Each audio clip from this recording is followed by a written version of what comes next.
Hey guys, welcome to the video. Today we're going to be looking at another best in slot AK build. This time we're going to be looking at the AK-74N. This weapon is statistically the best 5.45mm AK after the latest buff to the AK platform.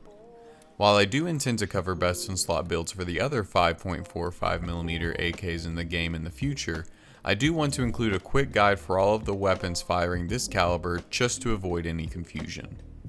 Statistically, the AK-74N is the best 5.45mm AK at the time of this recording. This is directly followed by the AK-74, which is identical other than a -1 ergo stat. Next is the AK-74M.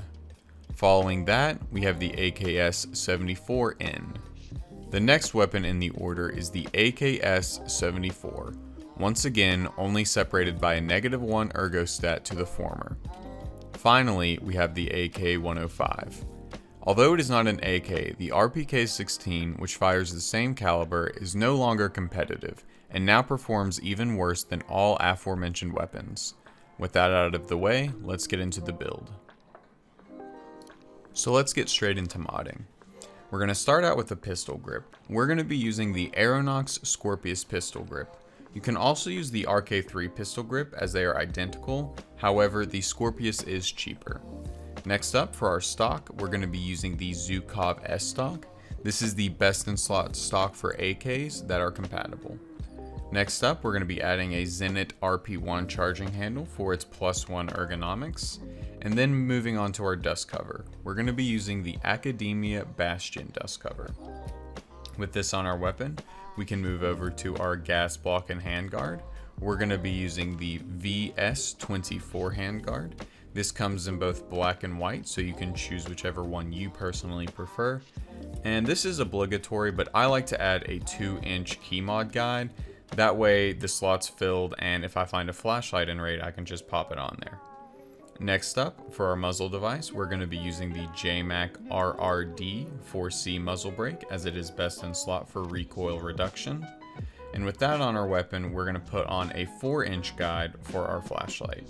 Me personally, I prefer the Steiner D-Bow PL flashlight, but this is more or less personal preference, so you use the flashlight that you personally prefer.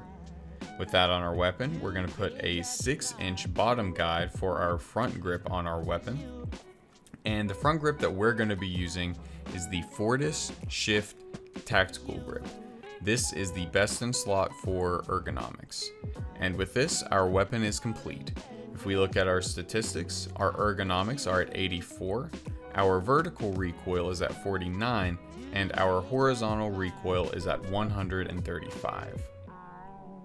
In total, this build is going to cost 132,303 rubles. From this video and my last best in slot AK-103 video, you can see that these AKs fit into their own niche of Tarkov's meta builds.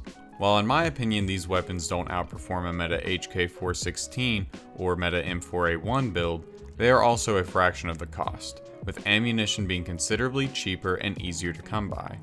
Not to mention, I found that the AKs can be a lot of fun to use if you're bored with running the same meta weapons like HKs and Vectors for every raid. And that wraps up our meta AK-74N guide. If you enjoyed the content, consider liking the video and subscribing to the channel. As always, good luck in your raids and thanks for watching.